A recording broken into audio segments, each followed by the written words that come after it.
Ma chère Élise, tu as organisé l'année dernière un événement de fou. Moi, j'ai eu l'impression que c'était une décision qui était prise du jour pour le lendemain. Il y a eu beaucoup de monde à cet événement et j'aimerais que tu nous expliques un petit peu comment tu as mis ta société en place. Parce que tu as engagé quand même beaucoup de personnes qui sont, d'après moi, des clones de ton expertise, des clones de toi en termes d'expertise, pas en termes de personnalité évidemment. Tu es dirigeante, tu as engagé 17 personnes, que je ne me trompe pas dans le nombre de personnes que tu as employées. Tu es spécialisée aussi dans le revenu management, donc tu vas nous expliquer ce qu'est le revenu management. Et j'aimerais que tu te présentes aujourd'hui. Si tu devais te présenter en quelques mots, tu commencerais par nous dire quoi? Ouais, c'est une bonne question. Ouais, j'ai envie de dire entrepreneur quand même, hein. Parce Oui. que ça, c'est vraiment un truc que j'ai découvert où je me dis, bon, en fait, c'est un truc fait pour moi, quoi. En quelques mots, ce serait entrepreneur, ouais. Bah, c'est un seul mot, donc ça ne correspond pas à ta demande, mais ouais, c'est la première chose qui me vient. Je réfléchis si j'aurais d'autres façons de se présenter, mais puis après, bah, il y a maman, Mhm. euh, ouais, voilà. Je précise que Élise est particulièrement discrète. C'est pourquoi j'ai voulu la mettre en lumière aujourd'hui, parce que je trouve elle a beaucoup à donner et à apprendre. Il n'y a pas très longtemps, je me suis mise à lui poser tout un tas de questions. Notamment, à partir de quand tu as pensé prendre ton premier employé, ton premier salarié? Comment tu as jugé que tu pouvais l'employer, être viable financièrement? Et quels étaient tes curseurs? Ça a été mes premières questions. Parce que quand on veut avoir un salarié, on peut se poser énormément de questions, surtout en France. Il y a des charges, il y a beaucoup de choses qui peuvent freiner. Et, euh, et aussi l'événement, évidemment, que tu as organisé. Donc, je travaille avec toi depuis quelques années déjà. Et c'est vrai que même en étant dans ton équipe, quand tu nous as dit on fait l'événement, tu m'en avais parlé peut-être 1 an et demi avant. Mais tu me l'as vraiment annoncé concrètement qu'on allait le faire 4 mois avant l'événement. C'était au Dock de Paris. Il y avait Airbnb, il y avait des marques comme Booking, comme Abritel, énormément de marques. C'est un événement qui n'existe pas ailleurs. C'est-à-dire que tu as vu qu'il y avait un besoin. Et, euh, et j'aimerais vraiment te demander qu'est-ce qui a fait que du jour au lendemain, tu dis, vas-y, c'est bon, je me lance. Et, et comment tu as appréhendé les risques? Comment tu as fait en sorte que chacune des étapes soit un succès, une réussite? Parce que les personnes qui parlent de ton événement l'ont qualifié en tant que tel, comme quoi c'était une réussite, que c'était hyper qualitatif, hyper professionnel. J'ai vraiment besoin de savoir un peu tout ça parce que voilà, je me suis arrêtée dans mes questions quand je t'ai posé des questions parce que je me suis dit, voilà, j'aimerais bien que tu partages toute cette expérience-là, quoi. Ok, on commence par ça alors. Oui, parce que tu veux, Parce que par tu veux. rapport à ça, oui. Euh, Tu veux que je réponde à la question que tu disais? Pourquoi le risque et tout ça? Je veux tout savoir. Tu veux tout savoir? Tout, tout, tout, tout, tout. Euh, j'ai remarqué qu'il y a un truc, mais qu'on entend partout, hein, mais c'est vraiment de, tu vois, rêver un truc et après le prendre au sérieux, quoi. Je pense que c'est un peu ça, hein. Tu vois, de se dire, purée, ce serait quoi un truc de fou? Et je m'étais dit ça. En fait, j'ai créé aussi l'événement qui me manquait. Parce que chez J'affiche complet, on travaille avec tous les segments de la location saisonnière. Et il n'y avait pas d'événement qui réunissait tous les segments de la location saisonnière. Et puis je voyais bien, dans les autres professions, il y avait des événements, tu vois. T'es boulanger, il y a un événement. T'es vigneron, il y a l'événement des vignerons et tout ça. Et quand t'es un pro de la location saisonnière, il n'y avait rien qui existait. Et je me suis dit, ah, ce serait un truc de fou et tout. J'imaginais déjà le truc. Et après, ouais, c'est juste de prendre ça au sérieux et se dire, bon, ben, c'est quoi le plan d'action, quoi. Est-ce que tu pourrais aussi, de ce fait, nous parler un peu plus de ton expertise parce qu'elle n'est pas forcément connue. C'est-à-dire Ouais. que même des personnes qui sont dans la location saisonnière, ils savent très bien qu'ils doivent faire une stratégie tarifaire, mais limite, ça arrive en dernier alors que ça fait partie de Enfin, c'est presque une étape obligatoire pour être rentable. Ouais. Qu'est-ce que le revenu management et comment tu as réussi à faire corréler un événement qui est plus large en tant que thème et le fait que tu aies une société avec des salariés dans le revenu management? Mm.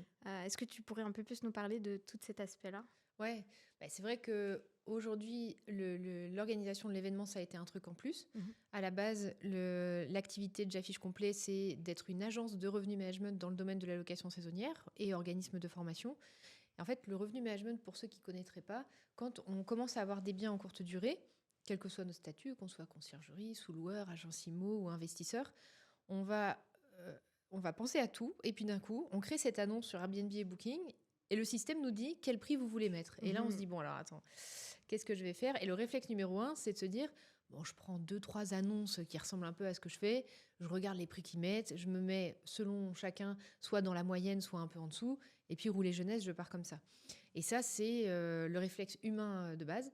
Enfin, de base, ce serait comme péjoratif de dire ça. C'est le réflexe humain normal pour démarrer, mais c'est préjudiciable sur la performance financière parce que tout le monde fait ça. Et donc, comme tout le monde fait ça, si le premier de l'histoire il s'est trompé, tout le monde copie un peu cette erreur et on reste dans le même bain. Donc, il y a des méthodologies qui existent, qui ont été créées dans les années 60 par les compagnies aériennes, qui sont aussi très utilisées en hôtellerie depuis des dizaines d'années et qui s'appellent le revenu management. Et c'est important de le maîtriser aussi parce qu'après, quand on est sur Booking.com, par exemple, on est en concurrence avec les hôtels qui, eux, ont des revenus managers en interne. Et donc, pour être tout à fait concrète, le revenu management, c'est les méthodologies qui permettent de bien positionner ses prix, de savoir les faire fluctuer, de bien positionner ses durées de séjour minimum, conditions d'annulation, frais de ménage, promotion, etc. etc. Voilà. Et comment tu as décidé d'appeler ta société J'affiche complet? Parce que quelque part, ton rôle et ta société augmente la rentabilité, donc ça la maximise même par rapport à la qualité d'un bien, son emplacement, etc. etc. Et qu'est-ce qui fait que tu as choisi J'affiche complet en tant que nom de société? C'est la communauté qui a choisi ce nom-là. D'accord. En fait, j'avais écrit, à l'époque, j'étais, je suis toujours, mais beaucoup moins active dans un groupe d'investisseurs. Et j'avais dit, voilà, j'ai ce projet-là et tout ça. J'ai pensé à plusieurs noms, qu'est-ce que vous en pensez? Et en fait, il y a un autre nom qui est sorti, proposé par quelqu'un. Et je sais qui c'est, je me souviens toujours de lui. Et qui a dit, ouais, J'affiche complet, ce serait sympa. Et en fait, c'était génial. C'était une idée de fou. Et donc, c'est comme ça qu'on est parti sur ça. Sache que je trouve ça génial, dans le sens où on pourrait se poser la question, puisque quelque part, dans certaines de tes vidéos, tu dis, voilà, le but, c'est pas forcément d'afficher complet, mais c'est de comparer la rentabilité. C'est-à-dire, on peut être moins complet, justement, et obtenir peut-être plus de sous à la fin parce qu'on a bien fait la stratégie tarifaire et tout optimiser, les ménages, etc. Mais en marketing, on dit souvent que on vend ce que veut le client. Et une fois qu'il a acheté, on lui donne ce dont il a besoin. Ouais. Et donc, je pense que le nom, il fonctionne très, très bien. Ouais. Parce qu'au départ, la personne qui n'est pas éduquée, comme tu disais, sur les stratégies tarifaires ou ne sait pas comment faire, il veut afficher complet, en fait. Ouais. C'est ce qu'il veut. Mais dans son idée, c'est d'être rentable. C'est pas d'afficher complet réellement, parce qu'il y a des gens à s'occuper. Si il y a toutes les nuits qui sont occupées, mais un Pékin par nuit, c'est un peu... c'est un peu difficile, quoi. Ouais. Oui, c'est exactement ça. C'est un peu comme quand, je sais pas, on veut perdre du poids, on pense à un chiffre hyper bas et après le docteur nous dit non, mais attendez, votre poids de santé, ça va plus être ça, tu vois. C'est un peu ça. Même s'il n'y a pas de volonté tu vois, de masquer la réalité, mais c'est vrai que c'est la première chose auquel on pense. Je vais afficher complet, mais même nous, quand on échange avec les personnes qui s'intéressent à ce qu'on fait et tout ça, on détricote ce truc-là. Tu veux vraiment afficher complet à 2 balles la nuit ou tu veux en fait maximiser ton chiffre d'affaires comme tu le dis très bien. Ouais. C'est tout à fait ça. Et lorsque tu as créé cet événement, comment tu as fait le lien entre justement ton activité principale qui est très très très nichée et cet événement-là? Comment tu as fait pour faire cette passerelle en fait entre ton événement et ce que tu fais? Ça, c'est une vraie question parce que derrière cette question-là, il y a aussi la question de la légitimité. D'où vient en fait la légitimité de J'affiche complet, agence de revenu management, de se dire qu'on va organiser l'événement de la profession, quoi. Et cette question de la légitimité, je me la suis posée aussi, hein, de me dire bah pourquoi. Et puis après, je me suis dit bah en fait, personne le fait, personne l'a fait, donc pourquoi pas. Pourquoi pas au final. Moi, en tant qu'entrepreneur, ma vision idéale, c'est à la Walt Disney, Mhm. où tu sais, il y a ce truc hyper connu de Walt Disney, où en fait, il a tout un écosystème de choses qui se nourrissent entre elles et qui ont un sens dans un domaine d'activité. Je suis un peu, je suis toujours un peu en alerte quand tu vois les entrepreneurs, on les voit partir dans un truc vétérinaire et puis après en fait un truc sur le tricot et puis en fait je fais un peu de la courte durée aussi, enfin tu vois. Mais construire un écosystème comme ça autour de notre domaine Mhm. qui aide encore plus fort la communauté, parce que Mhm. du coup, ça permet de vraiment couvrir plein d'aspects, ça permet d'innover aussi. Je trouve qu'être pionnier, enfin, moi, les projets sur lesquels je me lance, c'est que des trucs où on est pionnier. Ça me donne envie de me lever le matin, quoi. Ça me donne envie de subir la douleur, tu vois. Et créer un écosystème comme ça, un peu à Walt Disney, bah, ça donne pas forcément plus de légitimité au final, mais en tout cas, ça a du sens. Et je me suis dit, bah, pourquoi pas. Mais c'est vrai que j'ai eu quelques retours de gens qui ont dit, ah ben, on m'a demandé comment ça se fait que c'est J'affiche Complet qui organise, etc. Mhm. Pourquoi, par exemple, c'est pas. Il y a quelques associations dans le domaine d'activité. Pourquoi est-ce que c'est pas ces associations-là qui organisent? Ben, Parce que c'est toi souvent. qui l'as fait. Ouais. Parce que c'est Ouais. moi. Bah, je sais pas. C'est un mélange entre avoir l'envie en fait de lancer le truc, c'est quand même pas simple. Mhm. Et je sais pas. Ouais. Si tu devais me parler du courage, pour toi, est-ce que c'est...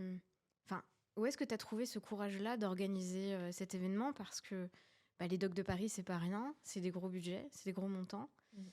Euh, et bah oui, enfin, ça a été organisé en très très peu de temps et avec un professionnalisme qui était là, quoi.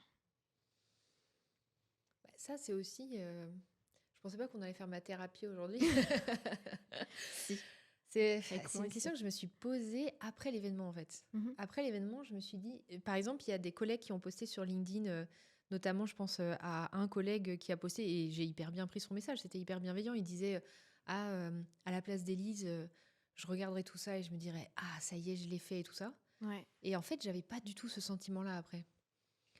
Parce que je l'avais pas fait pour être connue, par exemple, ou je l'avais pas fait pour. Donc, je me suis dit, mais en fait, moi, ce qui m'a animée, et je pense que ça, du coup, c'est ça qui donnait le courage aussi, c'était de me dire, je sais que ça manque, je sais qu'on en a un besoin impérieux et qu'il faut que ça existe Mhm. et qu'on sera les premiers à le faire. Ça m'animait vraiment beaucoup. Et puis, il y avait ce deuxième truc aussi de se dire, bah, chez J'affiche Complet, aujourd'hui, on est l'agence qui. Euh, on a, en tout cas, avant et après l'événement, je pense que ça a changé notre position sur le marché. Mhm. On était l'agence qui était là depuis 3-4 ans. On était les challengers, quoi. On était plus petits que d'autres marques. En mode corporate, société un peu plus corporate et moins C'est ça. dans l'action, quoi. Ouais, et puis Plus en backstage des autres sociétés qui avaient besoin de revenu management, quoi.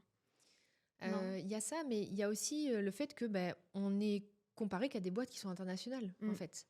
Donc, quand on est dans les événements, dans notre domaine d'activité et tout ça, nous, on est une boîte qui existait à l'époque depuis 3 ans et demi, uniquement français. Donc, il y avait ce côté, les petits nouveaux, quoi, tu vois. Mm. Et ce qui m'animait aussi beaucoup, c'était de couper ça, en fait. De dire, en fait, on n'est plus les petits nouveaux, les gars. On est dans le game avec vous. Ce qui, quelque part, a validé cette légitimité dont on parlait tout à l'heure, c'est le fait de l'avoir fait, finalement. Ouais, C'est ça qui est intéressant. ouais, Je pense que c'est une bonne leçon à comprendre, entre guillemets, et que c'est ouais. une fois qu'on l'a fait qu'on se rend compte qu'on est légitime parce qu'on l'a fait, en fait. Parce qu'on l'a fait, C'est ça. exactement. Exactement. En fait, la légitimité, elle vient par l'action, Mm. finalement. Ouais. Ce qui veut dire aussi qu'il y a, dans aucun cas, on n'a pas la légitimité à faire quoi que ce soit. Mhm. On l'a toujours, ou on s'autorise à l'avoir, quoi. Ouais. Non, t'as raison, c'est un bon truc à se remémorer. Mhm. Quand j'analyse les sociétés en termes marketing, évidemment, puisque c'est mon domaine, je me rends compte que les sociétés qui ont énormément de force, ce sont celles qui se sont nichées dans un domaine, Mm. qui sont hyper expertes de quelque chose. Comment tu as eu l'idée d'engager des personnes qui étaient que dans ta spécificité au lieu de prendre des personnes qui pouvaient juste te compléter justement, enfin, par exemple, l'événement. Mm. Ça parle de la location saisonnière de manière générale. Tu aurais très bien pu ouvrir une société pour répondre à tous les besoins des gens qui sont dans la location saisonnière Mm. et prendre un spécialiste de chaque spécificité, puis après en faire une filiale et on va dire l'entreprise classique de l'époque, quoi. Ouais. Qu'est-ce qui a fait que quelque part tu dis c'est ça, je sais que c'est ça? Parce que tu as Euh, vraiment les 17 personnes que tu as pris, c'est que des revenus managers. Après, c'est que des personnes en externe qui viennent intervenir sur d'autres domaines. Mais ouais. comment tu t'es dit, ça y est, je sais que c'est ça et c'est comme ça que je veux faire les choses? Ouais, alors c'est vrai qu'on a beaucoup de revenus managers. On a quelques postes, tu vois, on a 2 postes sur la data. On a un poste quand même RH et finance, tu vois. Mhm. Parce que avec le développement du nombre de personnes, il y a les enjeux RH, il faut être au carré sur tout ça. Mais tu as raison, on a vraiment 80 à 90% de l'équipe qui sont revenus managers. Je pense que c'est aussi parce que ce métier-là, c'est un métier passion à la base. Donc, ouais, j'étais sûre que J'affiche complet ferait ça. Et puis, il y a aussi une question de posture. C'est-à-dire que je suis assez convaincue que ce qu'on propose aux clients, il faut que ce soit la qualité la plus haute possible. Et moi, je sais qu'on a une expertise chez J'affiche complet, c'est ça, tu vois. J'ai pas hyper envie d'aller m'aventurer sur d'autres trucs qu'on maîtriserait qu'à moitié, etc. Donc, ouais, il y avait un truc un peu évident. Et puis, avec un besoin hyper important. Pareil, en fait, il y avait personne qui faisait ça sur le marché. Mhm. Et moi, quand je suis rentrée dans le domaine de la location saisonnière, je me suis dit, mais attends, je venais du monde des entreprises, tu vois, travailler pour... Mon dernier poste, c'était chez Club Med. Le revenu management, c'était une évidence. Et là, je tombe dans la marmite de l'immobilier et je me rends compte que quand je parle de revenu management, déjà, je me fais tanker. Il y a Mhm. des gens qui, quand j'ai commencé J'affiche complet, il y a des gens, comme ça s'écrit en anglais, Mhm. qui me disaient ah non, mais en gros, Il tu n'y a sais pas même de pas E. écrire le truc. Voilà, Voilà, il il n'y a n'y a pas pas de de E, tu E. vois. Mhm. Ou en gros, c'est quoi encore cette lubie c'est bon, là, les méthodes inventées par Mhm. Mhm. machin, machine, on en a marre, quoi, tu vois. Mhm. Et moi, j'étais vexée comme un pou, tu vois. Je sais, putain, j'ai 12 ans de métier, les gars. Puis j'imagine que tu devais en avoir marre de devoir expliquer ce qu'est le revenu management, en fait. Même si Ben, maintenant, c'est un peu plus démocratisé, mais enfin...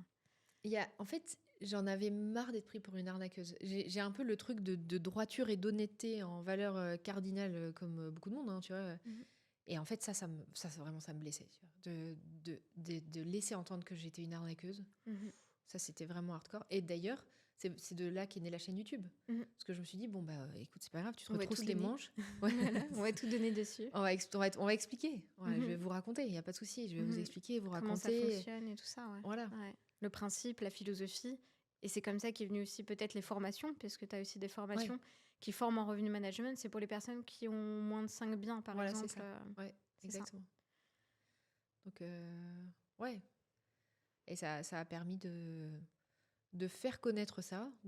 Je pense que ça a aidé, à notre échelle, hein, mais ça a aidé aussi le domaine d'activité à monter en compétence sur ce métier-là. Maintenant, quand on parle de revenu management, c'est rarissime qu'on nous dise on n'a quasiment pas de trolls, tu vois, on n'a Ouais. quasiment pas de haters. Oui. Parce que ça y est, c'est acquis que voilà, c'est un métier, c'est une fonction qui fait partie du job. Point, quoi. Mhm. Mm. Et comment tu as fait pour développer la société? Quels étaient tes curseurs quand tu voulais engager quelqu'un? Ça, c'était une question que je t'avais posée Ouais. en back-office et c'est comme ça que j'ai eu l'idée de t'interroger là-dessus. Euh, En tant qu'entrepreneur, on se pose tous la question, en fait. Ouais. Avant d'engager, on a envie de savoir à quelle sauce on va être mangé, en fait. Ouais. Ouais. Surtout que tu engages tout le monde en France. Ils sont tous en France avec des contrats français. Ouais. Et ça, c'est rare. Dans le sens où il y en a beaucoup maintenant qui font avec des indépendants, que Mhm. des indépendants. Enfin, il y a pas mal de choses comme ça. C'est un risque à prendre. Mm. Comment tu as calculé, en fait? Comment tu as calculé tes coûts? C'était quoi tes curseurs de dire, bon, bah voilà, ça, je peux rajouter un employé. Ouais. Ça, on est un peu ric-rac, mais on va la tenter quand même. Comment tu procédais, en fait, pour tes repères de rentabilité par rapport à ça? Alors, en préambule, j'ai trouvé que ça, c'était un des trucs pires, les pires au début. C'est-à-dire que je crois que les premiers recrutements, je les ai tous faits en mode Bon, je Ça sais pas passe si ou mon ça équipe casse. va m'écouter, mais Bip. bon, tout s'est bien passé au final. Mais je les ai tous fait vraiment en mode vas-y, on y va, on y va. Façon. En fait, j'étais dans une posture où je me disais, façon là, si je continue à tout faire toute seule, Je vais je m'écrouler. décède Ouais, c'est ça. littéralement. C'est-à-dire que Mhm. là, en fait, c'est soit je travaille jour et nuit, je ne dors plus et en fait, ça Et ne marche encore. pas. Et Et encore, encore. Ouais, ce ouais. sera même pas sûr que je réussisse. Soit je recrute quelqu'un. Donc à un moment donné, il fallait le faire. Mais c'était toujours un peu. Et donc, j'ai essayé le plus possible de revenir à des chiffres. C'était pas toujours facile parce Mhm. que quand on est en croissance, ben en fait, on est obligé de prévoir. Alors, ok, combien de nouveaux clients, mais Puis on a de plus en plus de coûts aussi, de fonctionnement en fait. aussi, Donc t'as l'impression que tu as plus de trésorerie, mais comme tu as des coûts plus importants, tu peux même pas te baser sur l'année d'avant en ah fait. oui, l'année Tu d'avant vois. ne veut rien dire. Voilà. Mm. Dans les calculs qu'on fait, dans 3 mois, ils ont plus de valeur, donc c'est Mm, hyper mm, dur. mm.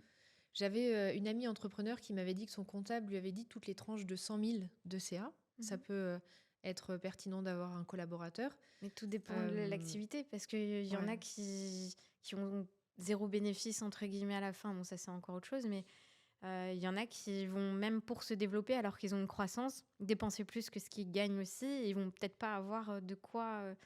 Enfin, ils ont tellement de frais en gros que 100 000 ça veut rien dire en fait, je ouais. pense. Après. Oui, c'est vrai. C'est vrai. Ça dépend, en fait, il faut spécifier dans quel domaine. Et ton domaine est certes une société de service, Mm. t'as pas de locaux. Euh, Ils travaillent tous en télétravail, c'est ça que tu m'avais Ouais, dit une ils fois, sont ouais. tous en télétravail. Tous en Ouais, télétravail. chez eux. Ouais. Ok. Et Et toi, ton curseur, tu me parles des 100 000 euros, c'était. ben, ce que T'avais je quand même faisais, un en fait, repère, j'imagine, ouais. ouais. Ben, ce que je faisais, c'est que je regardais au nombre de dossiers. C'est-à-dire qu'à un moment donné, je me suis dit, bon voilà, un poste à temps complet, chez J'affiche complet, c'est tant de dossiers. Mhm. Donc je calibrais la valeur d'un temps complet. Et ce que je faisais, mais je suis même pas sûre que ce soit la bonne méthode parce que ça mène vraiment à un épuisement assez rapidement, c'est que je prenais plus sur moi. Ouais. Et quand je commençais à avoir À être sous l'eau, un paf. tiers, bah Non. ouais, c'est ça. Ah, c'est Quand presque quand ça, j'avais la ouais. valeur d'un temps complet plus un tiers, par exemple, Mhm. je commençais à recruter quelqu'un. Mhm. Et donc j'ai démarré comme ça. Mais en fait, ça fait quand même de longs mois à être soi-même sous l'eau tout le temps, quoi. Mhm. Parce que c'est soi-même le pompier constamment. Mhm. En termes d'énergie, c'est un peu hardcore. Et ouais, Et je réfléchis si j'avais d'autres éléments, mais est-ce que, par exemple, au niveau des tarifs, un jour, tu t'es peut-être aperçu que tu n'étais pas assez cher sur un domaine précis et que du coup, ça te mettait dedans et que... Ou à l'inverse, enfin, alors ça, figure-toi qu'on est Tiens. toujours super nul sur ça. Hmm. Après, j'ai un souci déontologique aussi par rapport à ça, c'est que je veux pas que chez J'affiche complet, un jour, on traite les clients différemment. À la tête du client, oui, parce que Ouais, suivant s'il rentre et qu'il est abonné depuis longtemps, tu lui ouais, fais un prix et puis tout d'un coup, comme tu dois changer tes prix sur quelque chose, lui, tu vas l'augmenter donc tu te sens injuste parce qu'il est là depuis longtemps. Et le nouveau, tu vas le mettre plus cher alors que l'autre était là depuis plus longtemps, quoi. Alors que c'est un ouais, nouveau client, entre guillemets, quoi. ouais, je vois ce que tu veux Ouais. dire. Et il y a, chez J'affiche complet, sur la partie prestation de service, on a une part en pourcentage aussi. Donc, selon la typologie des biens, selon la configuration, ça peut donner. Alors, évidemment, c'est un client, s'il a moins de biens, mais qui sont plus chers à la nuitée, lui-même, il encaisse plus. Donc, de toute façon, c'est fair play par rapport au client. Mais par rapport aux clients entre eux, je voudrais pas qu'un jour, on se dise, bon, bah, lui, on va le privilégier parce que si, etc. Mais là, c'est seulement là qu'on commence à être beaucoup plus pro sur le suivi des notions que tu disais là, de rentabilité, de la partie agence et tout ça. On commence tout juste, tu vois, à Mm. 5 ans. On a fêté nos 5 ans en janvier, donc ça a été long. C'est vrai qu'en tant qu'entrepreneur, on regarde souvent qu'est-ce qui reste sur le compte, Exactement. alors que c'est un très très fausse indication parce qu'il y Ouais, a les prélèvements qui vont venir, il y a énormément de paramètres. ouais, Et il peut y avoir aussi parce que l'année d'avant, on a conservé la trésorerie, sauf que ouais. là, cette année, on se dit, bon, bah c'est bon. Et en fait, on brûle du Et cash. en fait, on brûle du cash. Ouais, Et ça, c'est pas évident, hein, ouais, cette partie-là. Surtout que, comme tu dis, plus on a de charges, plus on se dit, bon, on y va. Limite, c'est ça. on fait un peu l'autruche à ce moment-là. Ça va passer, ça passe, ça casse, ça passe, c'est passé. Ouais, Il y a un petit côté comme ça, de mm, toute façon, puisqu'on sort de notre zone de confort pour pouvoir ouais, aller avec des gros montants aussi, parce que on a tendance à réfléchir même en tant qu'individu. Et en perso, par exemple, un montant qui pourrait paraître énorme, il est rien du tout en entreprise. Attends, et ça dépend aussi de la ouais, grosseur de l'entreprise. ouais.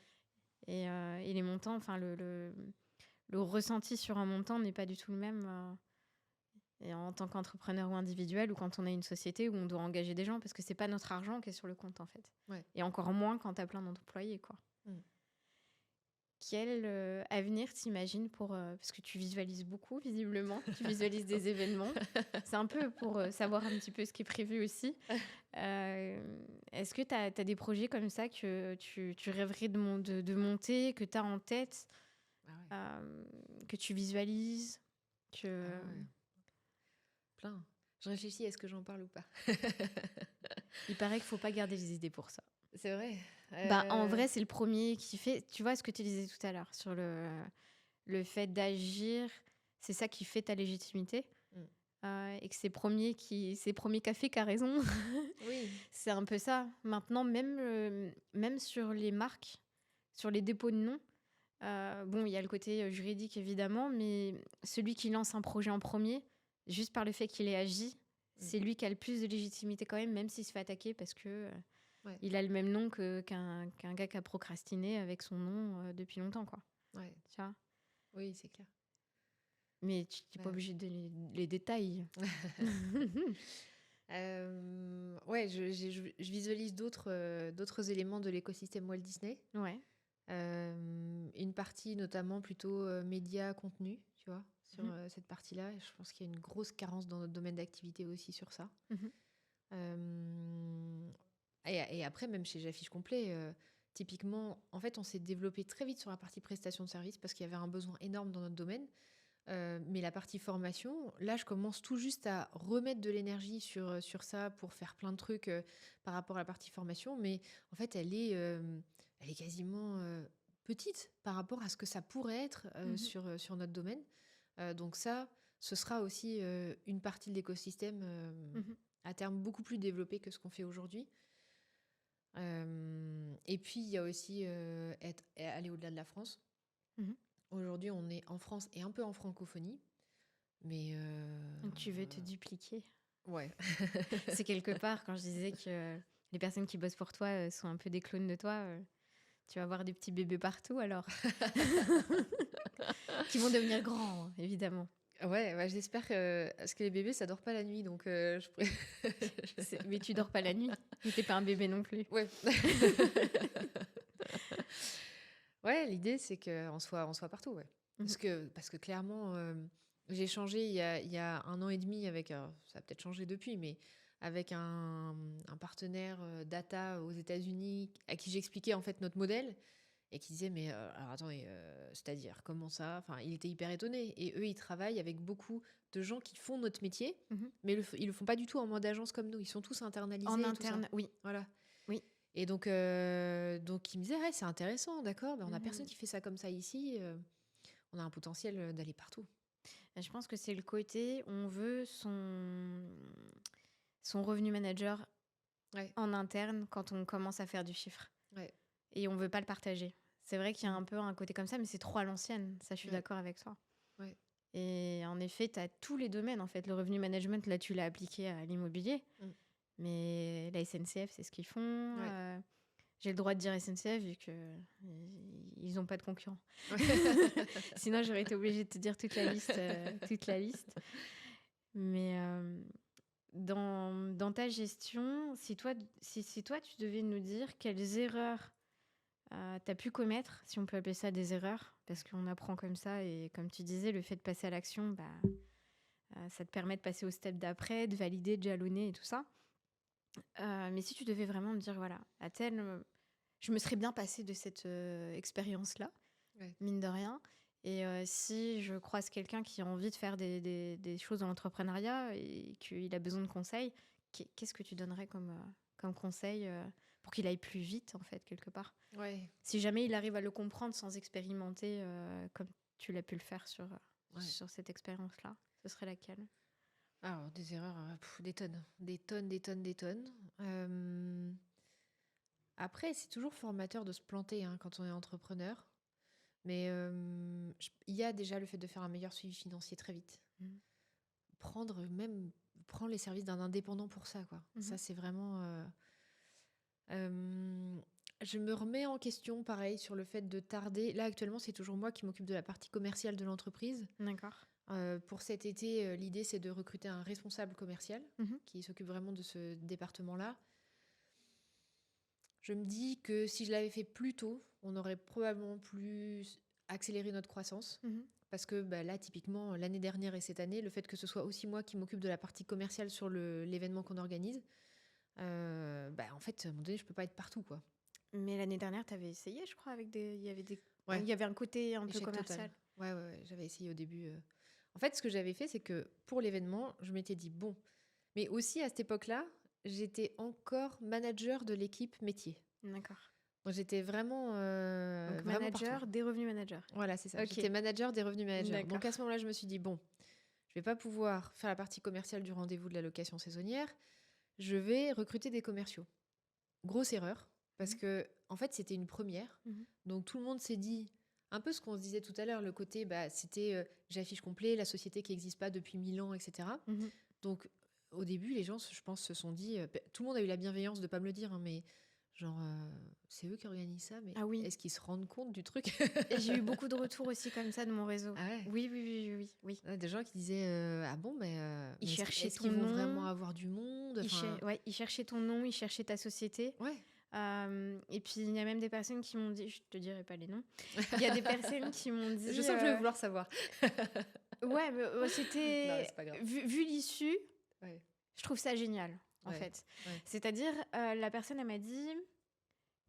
oui, mais c'est super dur de rameuter en gros autant de personnes comme Ouais. ça, puis en aussi peu de temps.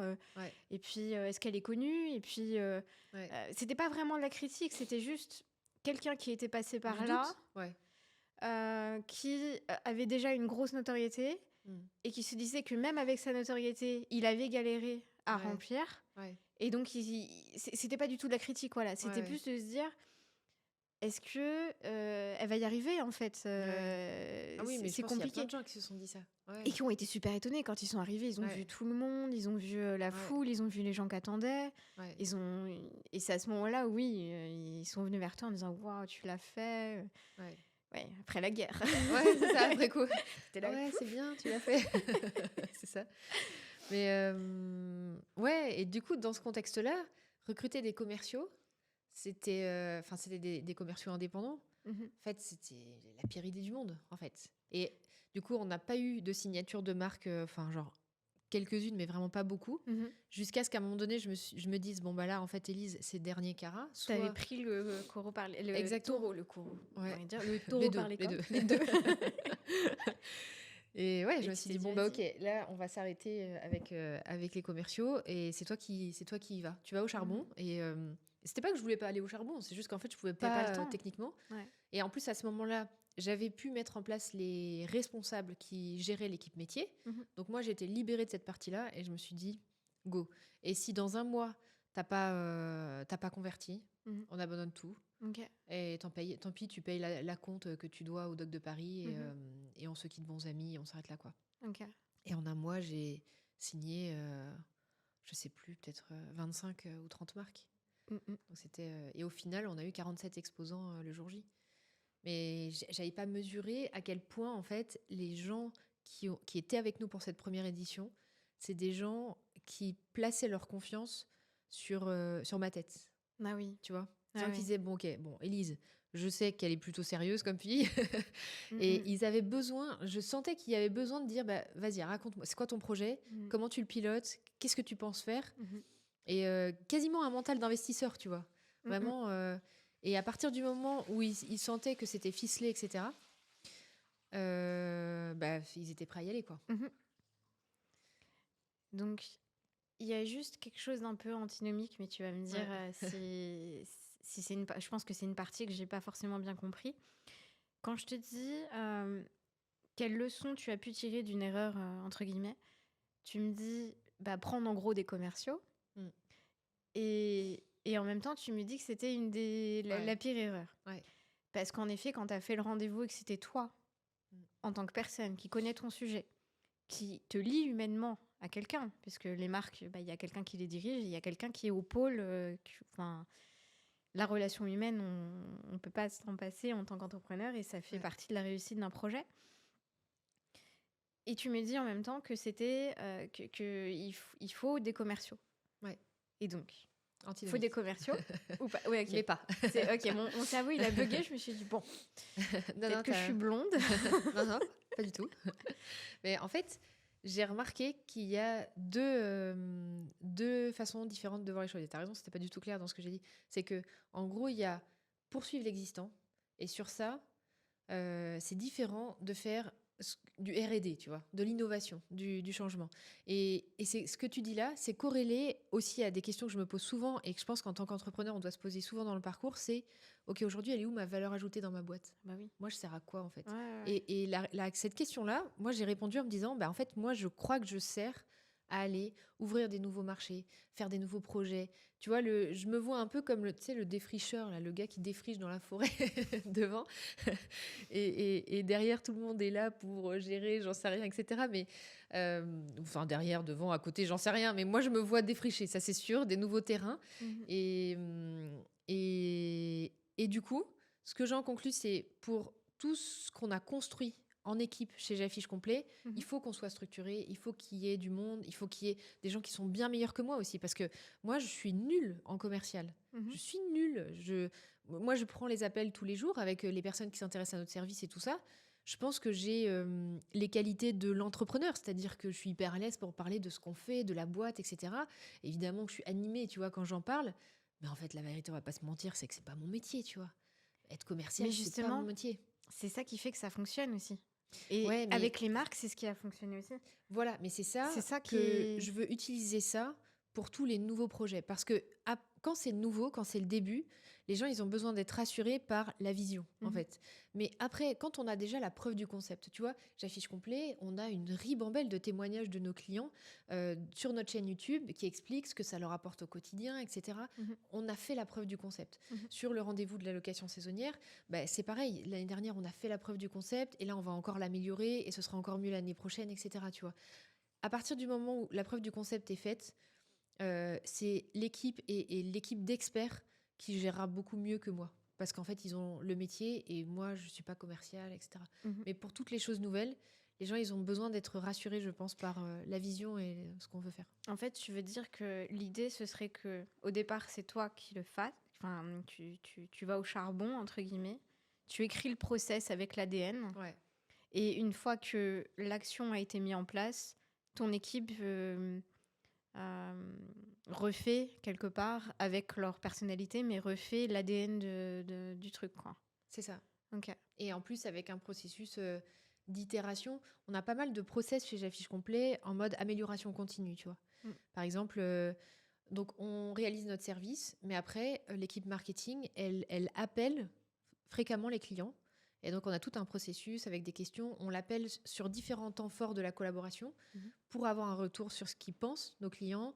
Et toutes les idées ou les recommandations, on les met en place du coup. Donc, ça fait une boucle en fait. J'aime bien les boucles comme ça. Mhm. Boucle vertueuse. Ouais, exactement. Mhm. Exactement. Tu diriges donc cette entreprise. Tu organises un événement comme celui du rendez-vous pro de la location saisonnière. Est-ce que, d'après toi, le fait que tu sois une femme, c'est plus difficile pour toi ou pas du tout? Comment tu vois les choses? Je sais que c'est un sujet qui t'anime beaucoup, que tu adores, surtout l'immobilier pour les femmes, je pense que c'est un sujet que tu adores. J'aimerais ta vision sur ce côté-là. Est-ce que Ouais, c'est dur d'être une femme? C'est dur. Est-ce que c'est dur d'avoir un utérus? Oui. Bah, il faut pour pouvoir faire de l'immobilier pour les femmes. Évidemment. Tu es obligé d'avoir un Évidemment, utérus, c'est indéniablement, je pense que le notaire te questionne si c'est un investissement pour femmes ou si c'est un investissement Pas pour femmes. pour autre que femmes. Ouais, alors on en fait des blagues, parce que c'est vrai qu'on a eu l'occasion d'en parler. Je suis un peu fâchée avec l'incubation de start-up pour les femmes ou le coaching immobilier pour les femmes. Et c'est vrai que je trouve qu'à partir du moment où voilà, il n'y a pas besoin d'avoir un utérus spécifiquement pour ce sujet-là, évidemment, il y a d'autres sujets. L'accompagnement à l'accouchement pour les femmes, ça a du sens, tu vois. Oui. À un moment donné, on va pas se mentir, il y a quand même des disparités sur certains aspects. Mais pour tout le reste, ce qui m'ennuie, c'est que faire des cursus spécialisés pour les femmes, Mhm. c'est laisser entendre que, ah oui, pour nous, c'est différent. On a tu besoin vois. plus d'aide. Voilà. Voilà. On a besoin d'un truc Mm, mm. spécifique pour nous aider quand même. Et au-delà de ça, c'est sûr qu'on a un problème quand même, on va pas se mentir. En entrepreneuriat, on manque de femmes. Mm. On manque de femmes pour plein de raisons, mais on manque de femmes. Mais je pense que tous ces accompagnements-là dédiés aux humains avec utérus, c'est contre-productif par rapport à l'objectif d'avoir plus de femmes. En tout cas, d'avoir une parité, tu vois. Mhm. Il faut plutôt, et je crois que tu partages aussi cet avis-là, parce qu'on en a parlé, il faut plutôt montrer en fait les femmes, Mhm. montrer les femmes, et puis être soi-même dans cette prise de risque, faire des trucs, enfin juste avancer en fait, avancer et soutenir. Mais pareil, je suis pas non plus pour la, comment on dit, Discrimination positive. ouais, C'est exactement. ça, Je suis c'est pas ça. non plus pour ça. Mm, mm. Juste en fait, voilà, essayons de faire en sorte de mettre des deux partout, voilà, tout simplement, Mhm. tu vois. Et toi, tu vois pas du tout de différence quand tu fais un entretien avec quelqu'un, que tu sois une femme ou pas? Toi, tu vois pas de différence? Sur ça, c'est vrai que je pense que dans le travail, tu vois, les hommes et les femmes vont avoir tendance à voir certaines choses différemment. Mhm. Mais il faut les deux, tu vois. Nous, on a un problème chez Fiche Complet. Enfin, on a un problème. C'est pas un problème, mais on voudrait plus d'hommes. Parce que pour l'instant, on a beaucoup plus de femmes que d'hommes. Alors, il y en a un qui compte pour plusieurs, c'est celui qui a une voix de crooner. Je me souviens pas de son nom, mais il a franchement une voix de crooner. C'est Florian. Il compte pour 10. Ouais. Écoute, il sera content de l'entendre. Ouais, je crois qu'il était un peu malade quand on a fait ce tournage-là. Oui, mais justement, comme j'étais sur ces vidéos-là à un moment donné, Ouais. je trouvais qu'il avait une voix particulièrement grave déjà de base. Et donc, en effet, si tu rajoutes ça... Je crois qu'il récolte Mm. beaucoup de likes hein, sur les stories quand on le Oui. poste. Oui, bah oui, Je l'ai chambré forcément. un peu sur ça. Mm, mm. Mais ouais, mais exactement. Je sais plus pourquoi on en est venu là, mais voilà. Je disais, est-ce que toi, dans ton positionnement, quand tu vas démarcher des marques, par exemple, est-ce que tu sens de la part des marques plus de mépris parce que tu es une femme? Ah non. Est-ce que, au contraire, du favoritisme avec le côté Non, discrimination positive? Est-ce que, tu vois, est-ce que tu ressens quelque chose là-dessus ou simplement par le fait de ne pas être positionné en tant que victime, je Mm. préfère le dire, quelque part, ça te fait vivre une vie normale? Mais il y a quand même un truc Tu sur vois ce que lequel je il y veux a une dire? différence et ça m'énerve beaucoup, c'est dans le milieu un peu ouais, entrepreneur un peu. C'est-à-dire que j'avais fait un entretien pour rentrer dans une sorte de club d'entrepreneurs et il y avait des fourchettes de chiffre d'affaires. Mhm. Donc on était, je sais plus, je crois, il y avait en dessous de 500 000, on était, je sais pas quel statut ils mettaient. Après, il y avait 500, 1 million et au-dessus d'1 million, c'était les réunions de CEO. D'accord. Et donc on parle de j'affiche complet, de l'activité, etc. On parle de notre chiffre d'affaires. Et donc nous, on correspondait à la fourchette au-dessus d'1 million. Donc on avait toute légitimité à être dans le club des CEO, tu vois. Mhm. Et donc on parle. Et à la fin, elle me dit, bon, bah super, écoute, t'es éligible pour rentrer dans le club. Ça ferait hyper plaisir que tu rejoignes et tout ça. Bon, c'est un truc payant, hein. Mais si tu pouvais être un homme. Non, non, quand même pas. Non, plus subtil que ça. Et Du coup, je porte la moustache. C'était horrible, la nana. C'était une femme. Hein. C'était une femme, ouais. Ouais. Et elle me dit, bah du coup, donc, moi, je pense que ce serait bien que tu rejoignes. Et elle me parle de la fourchette 500, 1 million. Mhm. Et je lui dis, mais non, mais en termes de chiffre d'affaires, on Pour est que dans tu la sois dans la catégorie... case femme, en fait, c'est ça? Non, je sais pas pourquoi. En fait, elle m'a pas proposé de rejoindre la fourchette qui correspondait à notre chiffre d'affaires. Parce qu'elle bloquait, elle minimisait ton chiffre d'affaires, elle avait carrément oublié parce que parce que d'après toi, Je pense que c'est ma comment tête. tu l'interprètes que c'était parce que t'étais c'est une mon femme, apparence. en fait. C'est mon apparence. Et après, on en a parlé, parce que ça m'a un peu tendu, franchement. Et donc, je lui dis, ben non, mais en termes de chiffre d'affaires, on correspond à la catégorie CEO. Elle me dit, ah non, mais il faut avoir des salariés et tout ça. Je dis, mais on est 17 chez J'affiche complet. Oui. Ah bon, mais je dis, franchement, c'est pas bien ce que tu fais là. Ouais. Je dis, si j'avais été Jean-Claude, 53 ans, avec une chemise bleue et tout ça, tu m'aurais directement mis dans la case des CEO. C'est parce que tu vois Élise avec sa tête, machin. Tu penses que c'est l'additionnement de plusieurs choses, c'est-à-dire le fait d'être particulièrement simple, gentille, discrète? Ouais, je pense. C'est ma façon d'être. C'est le fait que, je sais pas, que je sois hyper basique comme fille, je pense. Tu vois? Mais est-ce que du coup, À ton avis, est-ce que ça a vraiment rapport avec le fait d'être une femme? Je pense que c'est un tout. Ouais. C'est vraiment un tout. Mhm. Et elle m'a dit, franchement, donc parce que du coup, je lui ai dit en transparence, je lui ai dit franchement, c'est juste mon apparence, ma façon d'être, le fait que je suis un peu simple et tout ça, et que voilà. Euh, et elle m'a dit, ah ouais, non, je suis hyper désolée. Tu vois, elle a pas contré ça, tu vois. Oui. Elle m'a dit, ouais, en fait, je suis Tant mieux. hyper désolée, Mhm. j'ai posé des préjugés sur la situation. Après, elle a eu l'honnêteté de me le dire. Voilà. Et qui n'en a pas des préjugés, tu vois? Ouais, mais ça m'arrive tout le temps. Tu Franchement, vois. dans le milieu d'entrepreneur, Mhm. ça m'arrive tout le temps. Ouais. Tu corresponds pas, entre guillemets, à l'idée de ce qu'on peut se faire d'un entrepreneur, entre guillemets, ou d'une entrepreneur. Ouais. Voilà. Je trouve. Ouais. C'est-à-dire que souvent, il y en a beaucoup qui sont quand même très, très dans l'ego. Ça, on en parle souvent, puisque je bosse beaucoup tout ce qui est branding, image de marque. Donc, on part de la personnalité de la personne. Il y avait une chose où tu avais hâte, c'était de plus du tout d'être en avant et de mettre en avant ton équipe. Ouais. Sauf que je pense qu'il s'est passé aussi la même chose que quand tu as démarché les marques. C'est exactement la même chose. C'est-à-dire que là où il y a le plus de vues ou d'intérêt, c'est quand c'est toi qui parles. Ton équipe, c'est pareil. Tu défriches et après, ton équipe, elle peut être indépendante là-dessus et suivre ton ADN. Et je pense que tu as eu le même cursus, en fait, le même cheminement. Ouais. Et peut-être aussi que la personne, quand elle t'a vu en entretien, peut-être qu'elle t'a vu aussi sur des vidéos, et c'était peut-être à l'époque où tu étais seule à être en avant, puisque ton équipe faisait surtout du revenu management. Ils ne s'étaient pas encore impliqués dans la communication, je crois. Il n'y avait pas encore de vidéos d'eux. Ouais, c'est possible. Et de ce fait, comme elle t'a vu seule, bah, de ce fait, ils s'imaginent que bah, du coup, tu es seule. Ouais. Ça peut faire un a priori aussi à ce niveau-là, en fait. Et les gens peuvent être étonnés, parce que comme tu dis, tu peux rajouter... Il y a beaucoup de paramètres. Le fait que tu sois simple, le fait que tu sois discrète, que tu sois pas dans l'ego. Enfin, je veux dire, t'es pas du tout arrivée en disant bon bah voilà, ça c'est, elle mesure tant. Enfin, tu vois. Ouais. C'est vrai. Je viens de l'avoir la blague de elle mesure tant. Bah, on est sur le domaine de l'utérus, donc je me suis dit égalité homme-femme.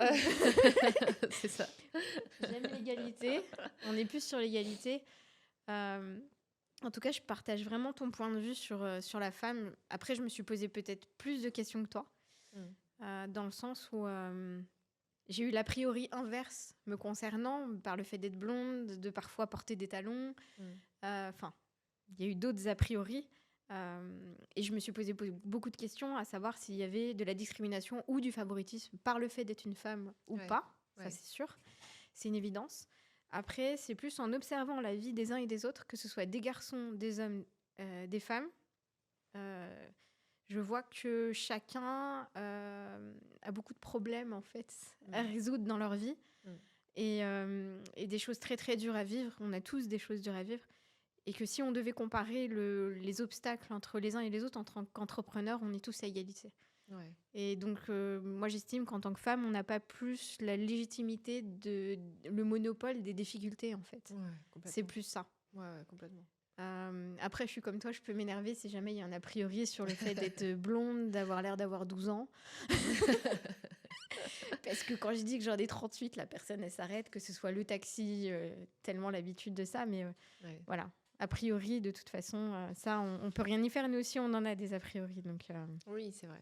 C'est vrai. Donc, mais je t'avoue, le fait d'être une femme, après, c'est comme tout, je pense qu'on a des cartes en main. Et c'est ça qui est marrant chez toi, c'est que tu joues jamais cette carte-là, en fait. Ouais. Et moi, je peux la jouer. Par contre, tu vois, je sais qu'elle est là dans mon jeu comme le reste, tu vois. Ouais. Pas pour faire de la discrimination positive. Ce qui m'intéresse vraiment, c'est juste d'avoir cette carte-là et de me dire, t'as aussi des leviers d'empathie aussi. Et t'as des hommes qui sont merveilleux aussi, qui adorent soutenir.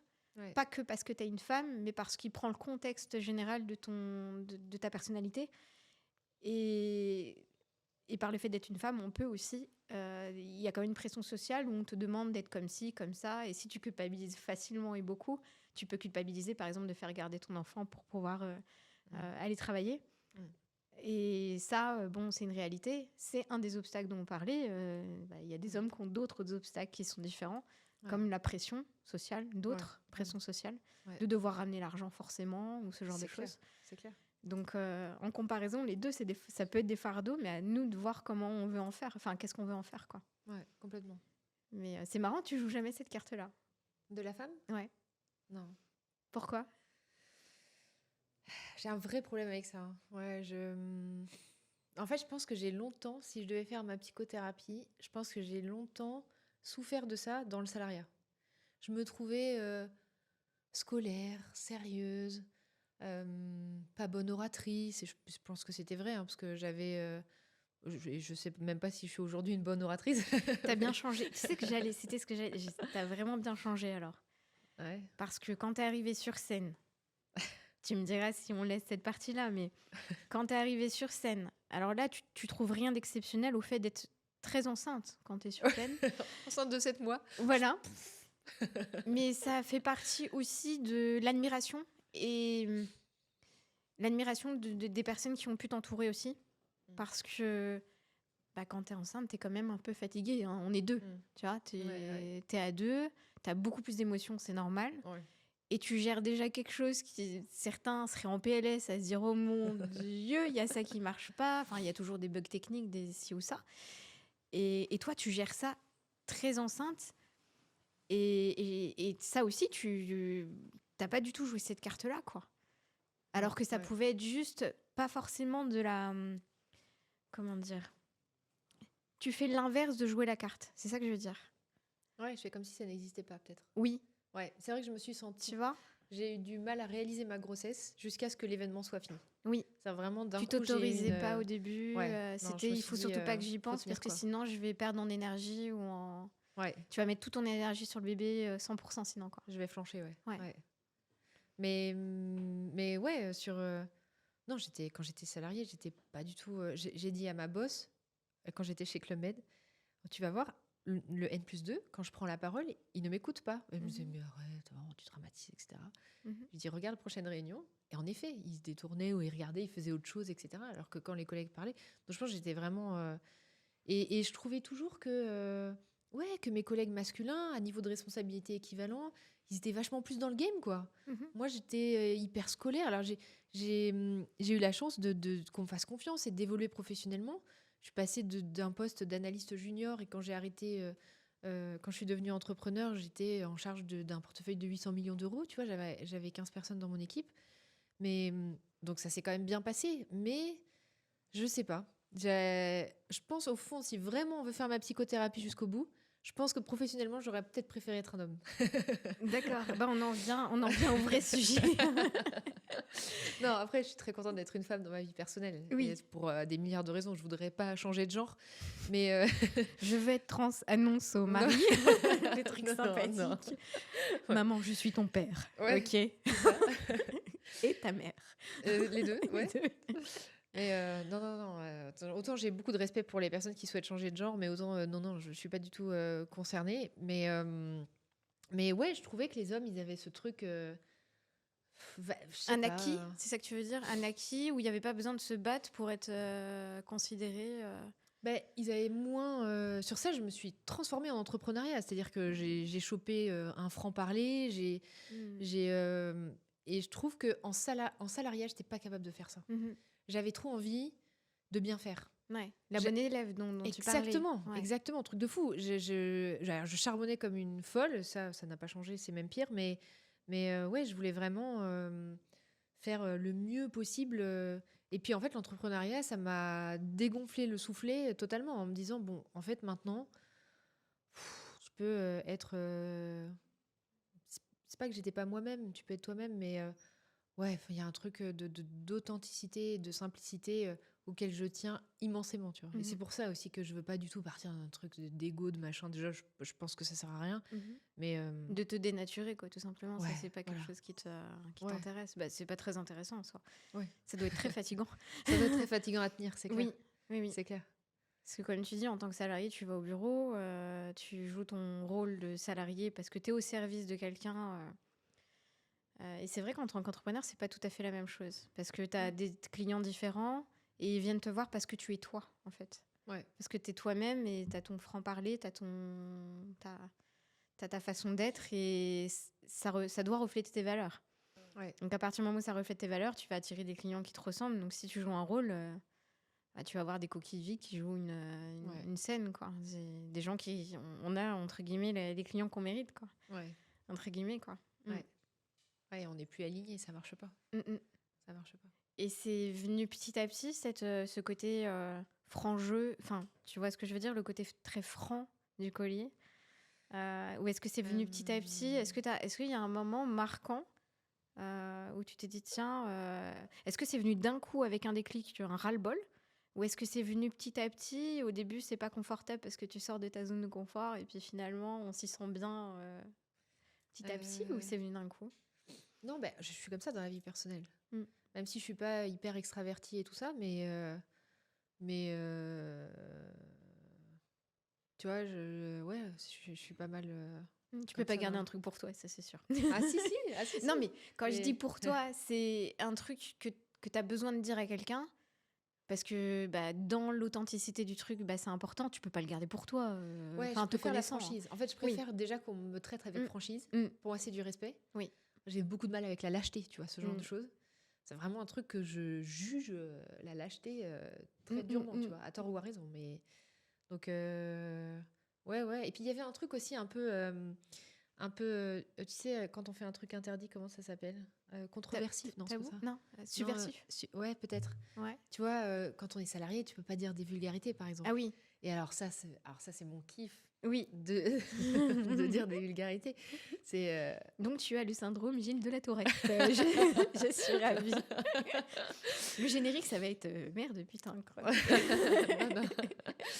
Non, mais il y a un truc un peu aussi de je récupère ma liberté, tu vois. Et il y a aussi et ça c'est lié aussi, tu vois, chez J'affiche complet, il y a un truc qui me tient à cœur, c'est que on puisse, ah ça va très faire pub McDo, mais tant pis, on vient comme on est, tu vois. Mhm.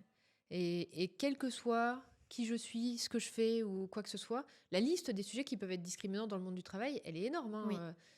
C'est Les habits, le comportement. c'est ça, le sexe, l'orientation de genre, l'orientation sexuelle, la religion, les origines, la façon de parler, l'accent par exemple, imiter l'accent de quelqu'un c'est discriminant. Enfin, il y a plein de trucs. Et moi j'avais envie d'avoir, un peu comme les youtubeurs disent, une safe place, tu vois.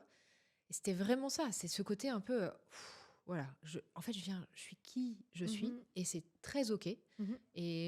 Et par contre on va bosser et il n'y aura pas d'impact par rapport à tout ça, tu vois. Mhm. Et même en fait c'est important qu'on soit tous différents, etc. Tu vois. Et donc tous, je sais pas, c'est une sorte de package, c'était de...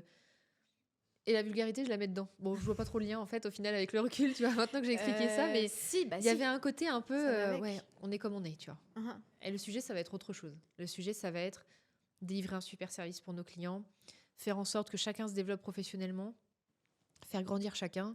Et c'est ça le vrai sujet, tu vois. Mais tu parles comme ça aux clients? Avec les... Quand tu dis les gros mots? Non, pas aux la clients. vulgarité. Oh. Qu'est-ce que tu appelles vulgarité en fait? Qu'est-ce que tu es capable de dire aux clients qui... Ah, peut-être que j'essaie d'édulcorer avec le client, mais je sais pas, on peut dire des Pas mots vulgaires, là. bien. Bah, on mettra un bip.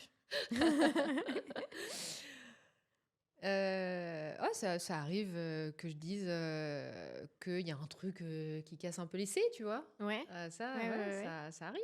Hein. Mhm. Et ouais, c'est Au un peu... client. Non, pas au client. Ah, Non, non, non, non. quand même. Non, attends, parce qu'il y a une prestation de service Oui. à tenir. On a un Oui, service oui, haut de oui, gamme, oui. tu vois. Oui, oui, oui. Ou bien sûr. alors se le dire ensemble en rigolant sur autre chose, Oui. tu vois. Oui, oui, Mais oui. jamais de la vie je me comporterai Et comme puis ça c'est avec un ça, client. Non. c'est pas tu. Ah oui, tu vois. non, jamais de la vie. Oh là là là là. C'est pour ça, tu vois, quand tu me parles de gros mots, entre guillemets, pour connaître ta façon de manager, je me souvenais pas que, en effet, t'es parlé mal. Ah non, tu la vois, vulgarité, ouais. c'est pas pour faire du mal aux gens. Oui, voilà, c'est ça. Ah non, non, non. C'est ça, c'est ça. La vulgarité, c'est... Pour faire un déclic sur quelque pour, chose, pour aller plus vite. pour aussi. parler ensemble d'autre chose, tu vois. Ouais, pour débrider. Allez hop. Ouais, L'ambiance, pour. c'est... Non, non, jamais c'est pour faire du mal. Non, non, non.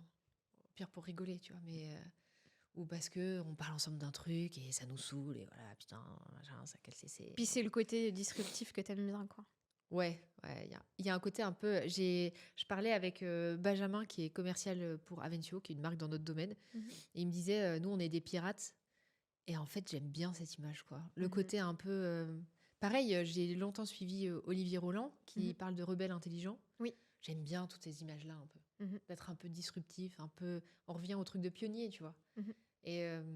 Et en fait, de se sentir libre aussi, tu vois. Et pareil, le fait d'avoir créé J'affiche complet en distanciel, Mhm. c'était aussi important pour moi de me dire chacun est libre de vivre où il veut, tu vois. Mhm. Et en fait, c'est pas ton travail qui va conditionner ta vie personnelle. Maintenant, en fait, ta vie personnelle, tu la décides, ton travail va venir avec toi, t'inquiète pas, Mhm. tu vois. Ça, c'est beau comme message en tant que chef d'entreprise, parce que c'est vrai qu'il y en a qui vont me dire oui, mais ils vont peut-être être moins efficaces en télétravail. Et j'ai d'autres entrepreneurs qui me disent l'inverse, qui Ouais, trouvent que comme ils perdent pas de temps dans les transports, ouais, ils sont beaucoup plus efficaces, ils se sentent reconnus et bien, ils sont beaucoup plus honnêtes parce que si à un moment donné, pendant 1 heure, ils doivent s'absenter, ils vont dire réellement la vraie raison plutôt que d'essayer de raconter que le métro s'est retourné, ouais, que, tu vois, qu'il y a mm, eu le chat qui a mangé la clé, enfin, ouais, et que c'est t'as vrai. pas pu sortir dehors, quoi. Ouais, Il y a peut-être plus d'honnêteté là-dessus, du fait qu'ils se sentent bien aussi, quoi. ouais, bah c'est sûr qu'on est obligé de partir sur la confiance. C'est-à-dire Mm. que quand on fait du télétravail comme ça, Mhm. une société en distanciel, c'est soit on décide d'être un manager qui fait confiance de base aux gens, soit en fait on devient un gros psycho, quoi. Mhm. Un tyran, tu vois. Mhm. Et moi, je me suis tout de suite dit, en fait, non, confiance et on part comme ça. Et les gens sont très, très dignes de confiance. Mhm. Personne n'a envie. C'est là qu'on se rend compte que les, ouais, les craintes qu'on peut avoir en tant que manager ou quand on recrute, tout le monde a envie d'être un collaborateur de qualité dans son travail, tu vois. Tout Mm. le monde a envie d'être reconnu, tout le monde a envie d'être contributif à la structure, tu vois.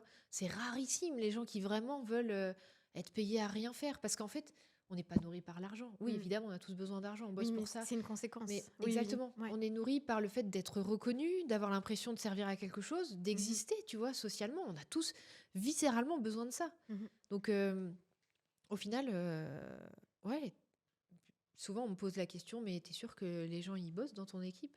Oui, je suis absolument sûre que tout le monde Oui, parce travaille. que les résultats, tu le vois, quoi, en plus. Et C'est en ça. plus, Tu peux ouais, pas mentir sur les résultats, par ouais, contre. complètement. Tu m'avais dit à un moment donné qu'il y avait une personne qui osait pas trop au départ le dire, puis après vous avez pu débloquer la situation parce que grâce aux résultats, vous avez pu voir qu'elle avait pas compris telle partie, quoi. Ouais, C'est bah, ça. quand on a commencé, notamment avec des stagiaires, il y avait en effet une stagiaire et c'était difficile. C'est dur pour elle de rendre les choses dans les temps et tout ça. Mhm. Et en parlant, elle m'a finalement avoué qu'elle n'arrivait pas à travailler, tu vois. Hmm. Donc, ouais, ça peut arriver. Après, les stagiaires, Hmm. ils sont petits, tu vois. Oui. C'est des jeunes, c'est normal aussi. Mais ouais. Après, le risque qu'on a en télétravail, qui est peut-être important à rappeler aussi quand même, c'est que en tant que manager, si à un moment donné, la personne souffre de quelque chose, parce que quand on est en télétravail, le travail, il va moins facilement nourrir la sociabilisation. Mhm. On va plus se faire des amis au travail, par exemple, même si on peut créer des connexions, mais enfin, si tu te fais un ami au travail et que lui, il habite à 4 heures de là, Oui. bon, tu vas pas pouvoir le voir pour prendre un café, quoi. Mhm. Donc, il faut soi-même avoir une vie sociale riche, Riche. avec Ouais. ses amis, avec un ou Et une être partenaire de indépendant vie, aussi. si on le souhaite. Ouais. Ça dépend des profils aussi. T'as des gens qui sont très ours et moins ils voient de personnes, mieux c'est. Qu'est-ce que t'en penses? Tu penses que c'est pas forcément le cas et que ils risquent d'avoir un déséquilibre par le fait que rien que le travail est dématérialisé déjà? Ouais. Ou... Ça peut exister. Pour l'instant, j'ai plus eu des situations inverses, tu Mhm. vois, de personnes qui me disent, bah voilà, moi j'ai pas forcément de partenaire de vie. Bon, je vois mes amis, mais je veux dire, je peux pas non plus passer toutes mes soirées avec mes potes. Ils ont aussi une vie à côté, tu vois. Mhm. Et se dire que potentiellement, ouais, on est chez soi et que on voit pas beaucoup de monde, ça peut être difficile. Donc ça, c'est un point à anticiper. En tant que manager, s'assurer que tout le monde est bien, qu'on essaie de trouver des solutions. Et quand tu recrutes, tu repères quoi? Pour te dire, lui, c'est bon, c'est quasi sûr. Que le télétravail, ça lui ira? Non. Que tu l'engages dans ton équipe, par exemple. Ah, il y a plusieurs choses. Il y a la partie métier, hein, évidemment. Mais je crois que le savoir-être, c'est encore plus important. Il vaut mieux avoir quelqu'un qui a peut-être moins de compétences métier, mais un savoir-être de fou. Oui. On sent qu'il a un mental pour apprendre. Il ou elle a un mental pour apprendre. Et Mm. quelqu'un qui est super engagé sur le projet, qui a vraiment l'air de se dire Mhm. euh, que ça va lui convenir, que ça va être top. Et il y a quand même l'aspect télétravail qu'on quadrille aussi, tu vois, Mhm. pour voir si la personne, elle a anticipé ce que ça peut représenter. J'aime bien quand, peut-être petit tips, hein, s'il y a des gens qui nous écoutent qui hésitent à postuler chez Fiche Complet, j'aime bien quand la personne, elle a une vraie motivation derrière le télétravail. Mhm. Parce que si on se dit, j'adore ce poste, j'adore cette boîte, le télétravail, je vais tester, on verra, Mhm. c'est en C'est tant une qu'employeur, c'est plus risqué pour nous. Tu C'est vois. une motivation pour le télétravail Ouais. ou une telle motivation dans le revenu management qui fait que dans le télétravail, il va quand même l'accepter ou bien le vivre. Ben ça peut aussi être une raison, mais de prime abord, c'est plus risqué pour l'employeur, tu vois. Mm. Parce que le télétravail, du coup, ça pourrait passer ou casser, quoi. Mhm. Alors que si la personne, elle me dit, ben voilà, moi, pour telle ou telle raison, le télétravail, en fait, ça va être pour moi. Mhm. Ça peut être des raisons liées à la personnalité, ça peut être des raisons liées au fait qu'on veut changer de ville, ça peut être des raisons liées à sa vie personnelle, parce qu'on a des contraintes, etc. Mais si j'entends ça, je me dis, bon, ok, check sur le télétravail, ça en est good, tu vois. Est-ce que tu as des objectifs de chiffre d'affaires ou pas du tout dans ta façon de fonctionner? Parce que tu as des objectifs de projet, je vois bien que l'argent, c'est une conséquence de tes projets, Mm. d'un travail bien fait Mm. et d'un peu de calcul, ce qui est normal pour calculer les coûts, etc. Ouais. Mais est-ce que tu as quand même des objectifs de développement, où tu te dis, voilà, à telle date, il faudrait avoir une croissance de temps ou pas du tout? J'ai longtemps eu le fait de dépasser 1 million, et après on l'a passé. Et là, c'est vrai que sur ça, je suis un peu plus... là, je me dis, bon, bah, 10, mais, Mhm. mais ça va C'est prendre le premier million, plus il de paraît temps. que c'est le plus dur, le premier Ouais. million. Là, c'est vrai que j'ai l'impression d'avoir switché d'objectifs de chiffres Mhm. à objectifs de segments de marché, de écosystème Walt Disney, tu vois. À tort ou à Scaler, raison, quoi. mais... Scaler, en fait, ton Ouais. business pour le dupliquer. Mm. Et comment tu comptes le dupliquer sans toi? Bah, en recrutant des experts, hein. Ok. Ouais, en recrutant des experts et en focalisant sur La moi formation. certains aspects à défricher, tu vois. Ok. Par exemple, là, si on devait être hyper concret, donc pour mi-2024, donc une fois que l'événement sera passé, Mhm. mon projet c'est de recruter un manager membre du management committee sur la partie commerciale et marketing. Mhm. Donc quelqu'un qui nous apporte vraiment un grand shoot d'expertise sur ça. Et moi, me focaliser par exemple sur nous professionnaliser sur YouTube, parce que pour l'instant on fait du YouTube à l'arrache, tu vois. Mhm. Mais il faut qu'on se professionnalise à fond. T'as parce déjà que... commencé? Ouais. T'as pas mal de vidéos pro qui sont sorties là, qui sont vraiment pro. Ouais, alors ça, c'est Ouais. sur la partie vidéo. Mhm. Mais tu vois, là où on n'est pas du tout pro, c'est que le sujet, on le décide top of mind, tu vois. Ah oui. Alors que Il n'y on a pas le regarde côté pas... stratégique par rapport C'est à ça. ce que... C'est ça qui est rigolo, c'est que t'es dans le revenu management, c'est-à-dire que normalement, c'est stratégie tarifaire. Ouais. Et les stratégies tarifaires, c'est en fonction de la période. Et là, c'est un peu la même chose, en fait. C'est le même système. Ouais. C'est-à-dire qu'il faut il faut que tu dises à telle ou telle période, il y a tel ou tel produit qui peuvent servir à mes clients. Donc, c'est celui-là que je dois mettre en avant, que je dois mettre moins cher à tel ou tel moment. C'est comme pour l'événement, à un moment donné, je t'ai posé la question, je t'ai dit, mais il y a des préventes Ouais. ah oui, bientôt. Peut-être, C'est oui. ça. Mais oui, il faut. Ouais. C'est normal, il faut passer à l'action là-dessus. Mais c'est Ouais. rigolo comme quoi il y a tellement de choses qui se recoupent et finalement, t'es niché et les gens peuvent comprendre aussi que c'est pas parce que t'es niché dans un domaine qu'une autre niche ne fonctionnera différemment. Ouais.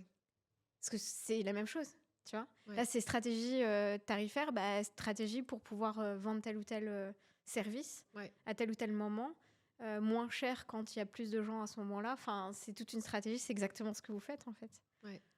Ouais, c'est vrai. Mais appliqué à nous-mêmes, quoi. Oui, et appliqué à de la communication, parce que Ouais. c'est pas directement, en effet, certes, vous allez choisir des prix peut-être différents en fonction des périodes. Si, c'est la même chose. Il n'y a pas beaucoup de choses qui diffèrent en fait. Ouais. C'est ça qui est. Et faut réfléchir de la même manière. Tu penses stratégie, période, emplacement, à savoir si ce sera beaucoup fréquenté à telle ou telle période ou pas. Ouais. Si tu devais me décrire la typologie de tes clients et des clients qui t'ont marqué, si tu devais me faire un portrait d'un client qui t'a marqué, qui étaient complètement atypiques? Il y a beaucoup de clients que j'aime d'amour, hein. Tu t'affectionnes, ouais. Bah oui. Ouais.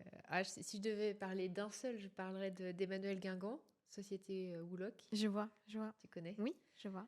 Il a été très important, Emmanuel, parce que, en fait, quand je faisais au début que du contenu, je voulais faire de la formation en ligne. Et il m'a dit, franchement, moi, formation en ligne, j'en ai fait beaucoup, j'en ai pas mal mangé, j'en ai marre. Est-ce que tu peux me faire un coaching Oui. parce que je vais ouvrir ma conciergerie. Je vois bien ton truc, j'ai compris, c'est hyper sérieux et moi, je veux avoir cette compétence-là. Mhm. Donc, grâce à lui, j'ai lancé le coaching. Donc, je l'ai formé, j'ai constitué le cursus et tout ça. Et après, il m'a dit, bon, bah, ok, génial, c'est un incontournable, mais j'ai pas envie de le faire. Maintenant que je suis Est-ce que... formée, est-ce que tu c'est peux le ça, faire pour tous ceux qui sont avec moi là? c'est ça, Avec exactement. Maintenant que Mathilde. j'ai vu la teneur du truc, bon, j'ai pas envie de m'en occuper. Et du coup, j'ai longtemps dit non, Mhm. Pourquoi? parce que pour moi, ça avait des odeurs de salariat. Et sans... Ah, je vois ce que tu veux dire. Ou des saveurs, on va dire. Parce que Oui, odeur, ça fait comme si ça sentait mauvais. oui, oui, oui. C'est pas la C'était réalité. devenu ton, entre guillemets, un commanditaire, un patron, entre guillemets, commanditaire sur un... où fallait que tu sois bon élève, quoi. C'est ce côté-là, Ouais, ouais. ouais, je crois qu'il y avait un côté retour à ce que j'ai voulu arrêter. Mhm. Et j'affectionne en fait plus que tout cette partie prestation de service. Parce qu'en fait, c'est une expérience humaine. Mm. Mais sur le coup, mais tu vois, comme quoi... Faut essayer, comme quoi. Ouais, c'est ça. Mais ouais, sur le coup, je me dis, oh non, j'ai arrêté et tout ça, tu vois. Mhm. Et puis en fait, j'ai fini par dire oui. Je me suis dit, bah, Élise, t'es bête. Si c'est ça ce dont le marché a besoin, faut y aller. Mhm. T'es qui pour dire non déjà? Donc, donc c'est parti. Et C'est donc il a comme la été. soupe, faut goûter avant de dire qu'on n'aime C'est pas. ça. C'est ça. Et du coup, il a été notre premier client en prestation de service aussi. Mhm. Et on travaille toujours ensemble aujourd'hui. Génial. Et j'adore ce chef d'entreprise et j'adore sa personnalité aussi. Mhm. C'est vraiment un plaisir de travailler ensemble. Même si aujourd'hui on est moins en contact direct, mais des fois on s'appelle pour faire un petit point entrepreneuriat et tout ça, c'est cool. Sympa. Donc ouais. Et si tu devais me parler des mentors que tu as, est-ce qu'il y a des gens ou même des personnes qui te conseillent au quotidien? Parce que bah, tu t'es quand même lancé seule. Ouais. Qu'est-ce qui a fait déjà que tu as quitté le salariat? Est-ce Ouais. que tu as eu un déclic? Est-ce que c'est venu petit à petit? Est-ce que tu as démissionné ou pas? Et surtout, qui te conseille au quotidien ou pas? Ouais. Et dans quelle décision tu as eu un conseiller bienveillant qui t'a fait passer des steps de fou, quoi? Moi j'ai des milliards de conseillers, hein. Je pense que tout le monde a des trucs à nous apprendre, tu vois. Mhm. Mais j'ai pas une personne attitrée, mais là pour la partie conseil, du coup j'ai rejoint un mastermind, le Mhm. mastermind d'Olivier Roland. Oui. Sur cette partie-là. Donc, c'est hyper riche. Et on Mhm. est tous entre nous conseillers. Puis évidemment, on a les conseils d'Olivier Roland qui est là avec nous. Mhm. Euh, donc, ouais. Et puis, j'organise des petits. Enfin, je parle avec des collègues entrepreneurs aussi. Donc, ça aide aussi, tu vois. Et pourquoi, pour le reste de tes questions, pourquoi j'ai quitté ben, j'en avais. Je pense que j'avais une perte de sens, tu vois, en tant que salarié, où je me disais, bah, tu as acquis une compétence pendant 12 ans pour maximiser le chiffre d'affaires et tu t'en sers pour augmenter les gains d'un actionnaire, finalement. Parce que Mhm. Club Med est possédé par un actionnaire qui s'appelle Fosun. J'ai rien contre Fosun, hein, mais, mais il est déjà très fortuné, ce monsieur. Il Mhm. n'a pas besoin de maximiser encore plus. Et quand je suis tombée dans la marmite de l'immobilier, je me suis rendu compte que les collègues, ils avaient besoin de cette méthodologie-là. Et derrière, il y avait des projets de fou, tu vois. Moi, ça Mhm. m'anime de savoir que on fait ça pour aider l'investissement, pour payer les études des enfants, pour Mhm. payer sa retraite après, pour avoir sa liberté financière, Le pour créer sens une qui est société. derrière. Voilà, Mm. exactement. Même avec les conciergeries, les sous-loueurs, on aide des entrepreneurs qui démarrent et tout ça. Mm. Et ça, c'est un truc de fou. Ça donne vraiment envie de se lever le matin, tu vois. Parce qu'en effet, il y en a plein qui diabolisent l'argent, Ouais. alors qu'en vrai de vrai, plus tu veux gagner de l'argent, et pour la plupart du temps quand même, plus c'est parce que tu as des projets qui sont au-delà de toi. Donc comme tu dis, les enfants, les études, offrir une meilleure vie à sa famille. Ouais. Même, ça peut passer par l'achat d'une maison pour sa mère. Enfin, c'est un Ouais. exemple, mais Ouais. pour lui rendre ce qu'elle a pu donner. Ouais. Et je veux dire, c'est très très rare de vouloir gagner énormément d'argent que pour soi. Ouais. C'est presque... Ouais. ou alors on a peut-être un gros problème psychologique, mais c'est très rare. Enfin, Ouais. tu vois, tu peux Ouais. pas tenir si c'est en effet que pour l'argent, à part si tu as une passion démesurée, mais l'argent, après, même si tu l'as dans un coffre-fort ou là, bah, c'est pour te servir c'est pour payer quelque chose. Ouais. Donc tu fais vivre quelque chose, tu fais même vivre une personne qui est en face, qui offre un service. Ouais. Tu contribues à la richesse générale et plus tu as une société qui fonctionne, plus tu peux engager des gens et plus c'est beau. Enfin, Ouais. mais il y a beaucoup de personnes qui diabolisent l'argent et qui voient les personnes soi-disant riches, parce que je sais pas ce qu'ils appellent riches, mais ouais, ils les diabolisent. J'ai rencontré quelqu'un qui était persuadé, par exemple, que tous les entrepreneurs qui gagnaient énormément d'argent, c'était des gens qui avaient forcément fait des choses très très sales pour pouvoir arriver à là, quoi. Ouais. Et que de ce fait, il s'autorisait lui-même à se comporter salement parce qu'il pensait que c'était la seule manière de réussir et que sinon, c'était le monde des bisounours, quoi. Ouais. Et est-ce que toi, tu penses qu'en tant que bisounours, est-ce que toi et moi, on l'a un peu, Team bisounours. on peut faire comment dire, son bonhomme de chemin jusqu'à quel stade? Et comment tu vois les choses par rapport à ça? Enfin, est-ce que tu penses que on peut rester un peu bisounours quand même, Ah ouais. Je en pense étant qu'il faut. conscient, bien sûr, Ouais. qu'il n'y a pas que du bisounoursland, évidemment, Ouais. et être solide, bien sûr. Ouais. Mais est-ce qu'on peut construire des grandes choses en étant bisounours? Ouais, ouais, je pense. Je pense qu'il faut être bisounours pour construire des grandes choses. Je suis absolument convaincue que les gens qui arnaquent ou qui font des trucs, ça dure pas longtemps, tu vois. Mhm. Oui, Et mal au long terme, ouais. je pense qu'il faut être un bisounours un peu rebelle avec une balafre parce qu'il a pris cher un peu, tu vois. Mhm. Pour pouvoir être conscient, finalement. Ouais, pour être Mhm. conscient des dangers sur le chemin. Et puis, un bisounours qui est pas scolaire, tu vois. Mhm. Un bisounours qui sait trouver les solutions, qui pense solutions, qui sait trouver les alternatives quand ça marche pas. Mais au fond, qui a vraiment ouais, une envie d'être une bonne personne quand même. Je pense que c'est important. Moi, j'essaie de travailler qu'avec des gens... on travaille ensemble. J'essaie de travailler qu'avec des gens qui au fond, ont un bon fond, tu vois. C'est Mhm. hyper important, je pense. Je suis tout à fait d'accord avec toi. J'ai déjà été confrontée au fait de rencontrer, par exemple, des personnes qui étaient très, très, très, très, très bons techniquement dans leur métier. Ils avaient même une sensibilité dans leur métier, hein, vraiment. Par contre, pour le reste, en effet, comme tu dis, valeurs humaines, bon, c'était un peu plus difficile. Et en effet, on peut prendre cher à ce moment-là parce que on se dit que techniquement, et puis dans sa sensibilité, il saura faire quelque chose aussi. Mais comme tu dis, dans la relation, ça va pêcher à un moment donné Ouais, et ça va péter, quoi. c'est clair. Et puis, en fait, moi, ce que je me dis, c'est faire différemment, c'est oublier aussi qu'on est dans un écosystème, quoi qu'il arrive, dont on est tous dépendants. C'est-à-dire que, tu vois, moi, ça m'aide que des collègues m'aident sur certains trucs. Et moi, dès que j'ai une opportunité d'aider quelqu'un, je le fais aussi. Mhm. Et parce qu'en fait, même si c'est pas les mêmes personnes au final, tu vois, mais on est dans un rond, on est dans un écosystème, tu vois. Bien Et sûr. on doit avoir l'immense humilité de se rendre compte que seul, on n'est rien. Mm. Et seul, ça rime à rien aussi, tu vois. Ça me fait un peu penser, tu sais, aux vidéos de pub qui faisaient passer, tu sais, dans Culture Pub, où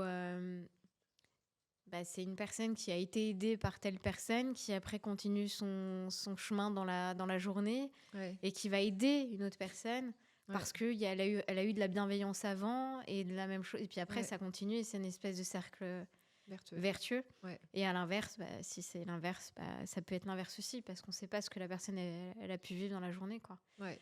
Mais comme tu dis, tu peux aider Jean-Claude qui après c'est Jean-Luc qui va t'aider, quoi. C'est ça. En fait.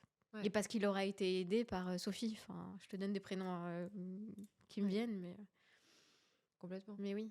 Ouais. Ouais. Et dans l'entrepreneuriat, comme dans la vie finalement, tu sais pas du tout ce qui peut advenir du cadeau que tu peux avoir fait à quelqu'un juste parce que, comme tu dis, tu avais ça en boutique, en fait. Ouais.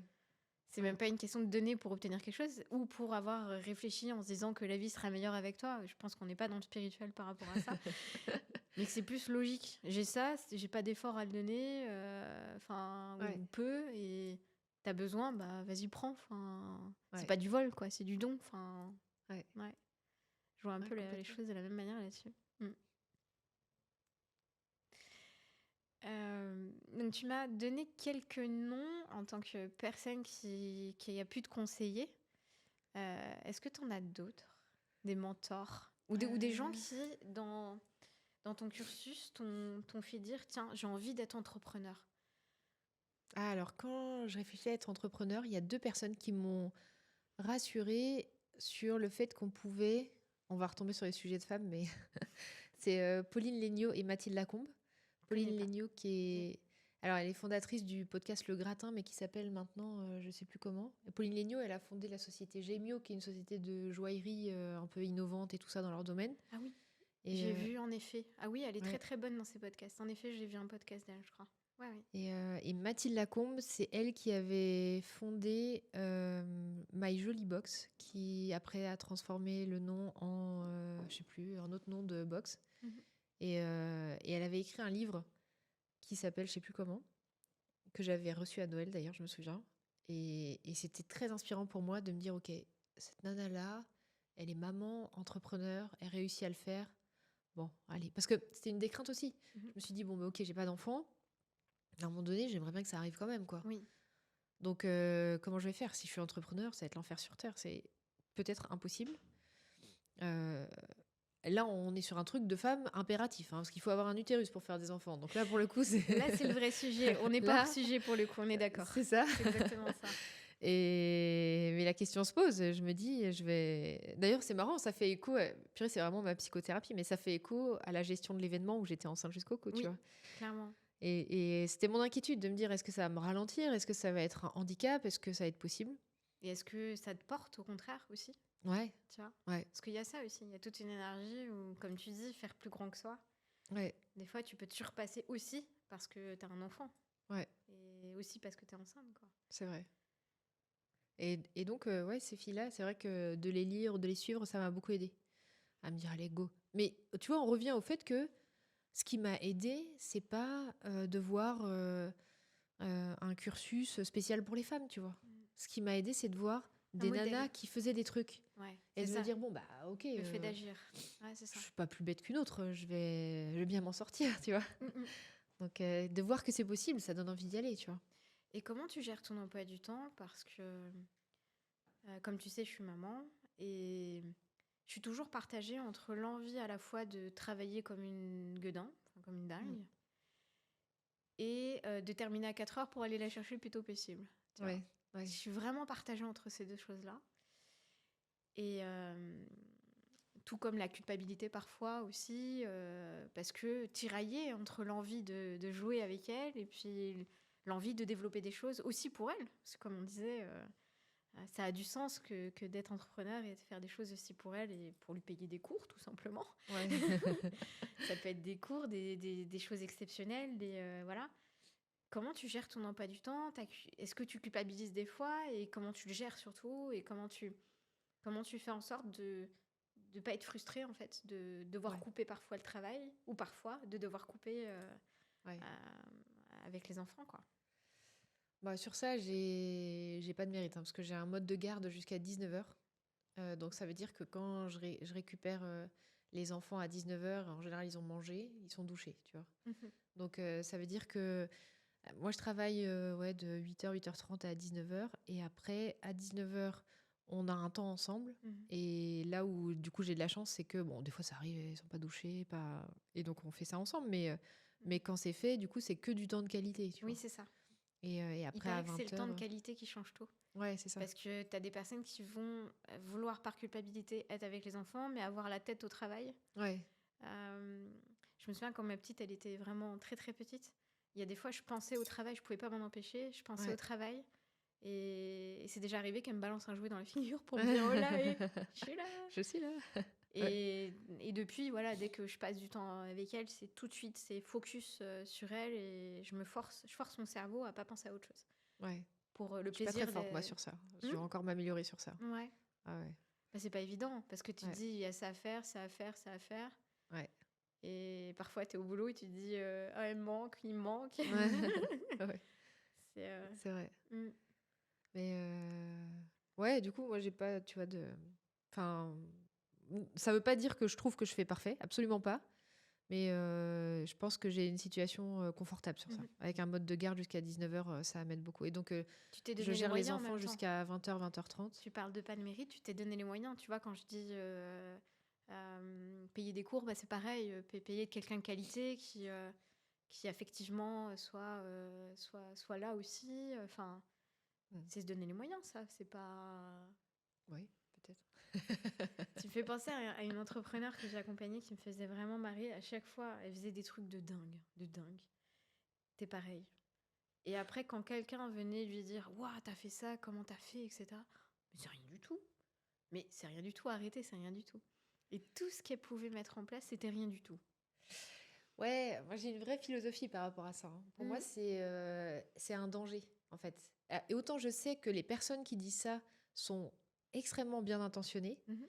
autant je pense qu'un entrepreneur qui se laisse aller, entre guillemets, à se complaire dans ça, Mhm. c'est le plus gros danger qui guette. Parce que, tu vois, quand on fait des trucs, si on se dit, ah ouais, c'est vrai, je suis vraiment une personne de fou, hein, quand même. Mhm. Déjà, c'est totalement faux parce qu'en fait, on est la somme des personnes qui ont travaillé avec nous. Oui, Donc, c'est ça faux. c'est vrai. Et on est la somme des circonstances, on est la somme du facteur chance, Du on est la somme de timing, plein de trucs, du timing, de plein de du choses. timing de plein de trucs.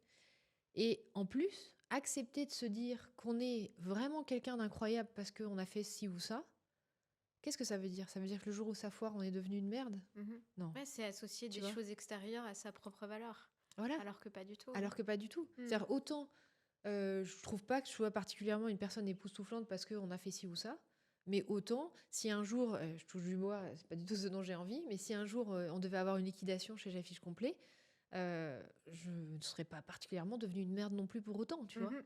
Donc j'essaie de rester très, flat, je sais pas le mot en français, mais Neutre. très neutre, ouais, Ouais. par rapport à ça. Ouais, ouais. Très neutre. Ouais. Et est-ce que tu fêtes tes réussites ou pas du tout? Non, pas trop. Mais ça, pour le coup, peut-être je devrais le faire C'est plus. c'est pas si flat que ça. Ouais. Je Ouais. trouve ça un peu neutre, justement, Ouais, ouais. plus que neutre. Ouais. Ouais. Parce Non, que, tu vois, j'ai un peu cette tendance. Enfin, moi, j'alterne beaucoup entre les deux, en fait. ouais. Tu vois, entre d'évaluation ou. Enfin, je suis vraiment entre les deux. Ouais. Voilà. J'arrive pas à être entre les deux. Parce que je suis une émotionnelle, tout simplement. Ouais. C'est soit je suis contente, soit je suis pas contente. Je suis rarement Ouais. entre les deux. Et, et par rapport à ça, je me vois pas fêter non plus les victoires. Et Ouais. pourtant, c'est vrai que on m'a souvent dit, parce que je prends aussi des coachings, tu vois, et, dans la finance ou autre, et c'est vrai que souvent, on me dit, bah, il faut fêter tes victoires, parce que sinon, ton cerveau se rend pas compte que tu as passé un step, en fait. Ouais. Et que c'est comme si tu reconnaissais pas la valeur de ce que tu avais, et que du coup, tu étais ingrate avec tes victoires, et donc avec ce que tu avais. Ouais. Et c'était une experte en finance qui m'avait dit ça, et qui m'avait dit, même sur tes comptes, c'est la même chose. Plutôt que de te dire ah bah c'est bien, j'ai ça, même en mode neutre, calcul froid, c'était mais j'ai pas assez, c'est nul. Ouais. Mais bon, Ouais. tu vois. Ouais. Et fêter, ça peut faire du bien. Ouais, non, c'est hyper important, t'as raison. Mm. Faut que je fasse plus. Ouais. Et même mettre une culture de la célébration dans l'entreprise aussi, Mm. je pense que c'est important. Oui. Parce qu'il peut y avoir des coups durs, il peut y avoir des coups de bourre et tout ça. Mhm. Mais si à un moment donné, on s'est pas posé pour se dire putain, les gars, on a fait un truc de fou quand même. Te connaissant, je pense que c'est ça qui va plus te motiver à faire Ouais. ça, justement. Tu vois, parce que si Totalement. ça part de toi, tu vas dire ouais, attends, j'ai ça à faire. Pendant Ouais. que tu fêtes ce que je viens de mettre en place, moi je vais. J'ai un truc à mettre en place, je reviens tout à l'heure. Non, c'est vrai que pour l'équipe, ça me motivera beaucoup plus. C'est vrai. Ça marche. Est-ce que tu as des choses à dire aux entrepreneurs de manière générale? Que ce soit aussi bien entrepreneurs hommes que femmes, les deux. Ouais. Ouais. Si tu avais un message à faire passer. Si j'avais un message à faire passer, déjà, est-ce que j'ai la légitimité de faire passer un message aux entrepreneurs? C'est moi qui te le Euh, demande, donc et on avait dit que si tu fais, tu deviens légitime, C'est ça, la donc fais. légitimité vient en faisant. Voilà, Exactement, c'est ça. exactement. On pourrait le mettre en Euh, slogan. J'essaie de me raccrocher beaucoup à ce qu'on se disait tout à l'heure, de se dire, il faut rêver, après avoir l'audace de croire en son rêve, Mhm. et puis après charbonner sans s'arrêter pour que ça arrive. Et ça, les différents items de ce truc-là, c'est assez précieux des fois d'y revenir. Là, je me dis, bon, pourtant j'ai déjà beaucoup d'idées sur la liste, mais je me dis, ah, est-ce que ma machine à rêver, elle est pas un petit peu cassée? Mhm.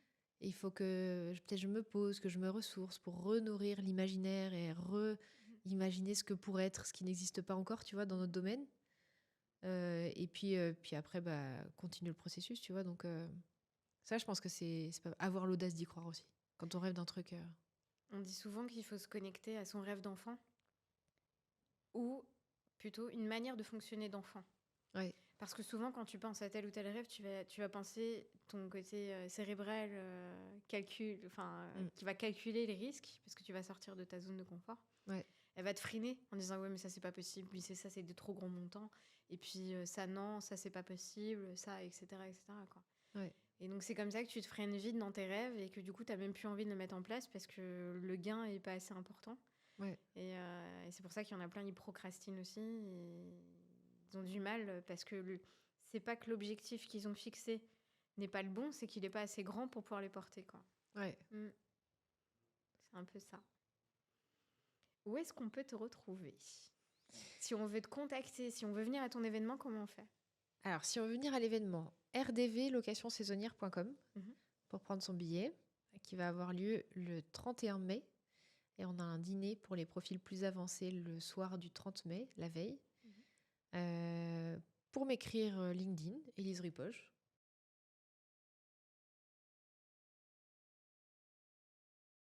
Phyllis, pour cet entretien, c'était très intéressant. Merci à toi, Marie. C'était un plaisir d'être là.